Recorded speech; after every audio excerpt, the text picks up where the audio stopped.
ಪಶ್ಚಿಮ ಬಂಗಾಳ ರಾಜಕಾರಣದಲ್ಲಿ ಅನಿರೀಕ್ಷಿತ ಬೆಳವಣಿಗೆಯೊಂದು ನಡೆದಿದ್ದು ಆಡಳಿತಾರೂಢ ತೃಣಮೂಲ ಕಾಂಗ್ರೆಸ್ ಪಕ್ಷದಲ್ಲಿ ಬಂಡಾಯದ ಬಿರುಗಾಳಿ ಎದ್ದಿದೆ.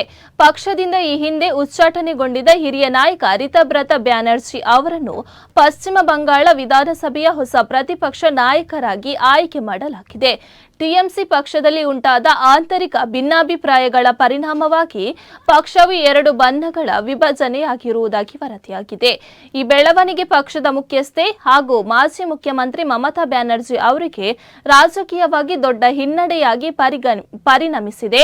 ಮೂಲಗಳ ಪ್ರಕಾರ ರಿತಬ್ರತ ಬ್ಯಾನರ್ಜಿ ಅವರಿಗೆ ಬರೋಬ್ಬರಿ 58 ಶಾಸಕರ ಬೆಂಬಲ ದೊರೆತಿದ್ದು, ಅದರ ಆಧಾರದಲ್ಲಿ ಅವರು ಪ್ರತಿಪಕ್ಷ ನಾಯಕ ಹುದ್ದೆಯನ್ನು ಅಲಂಕರಿಸಿದ್ದಾರೆ.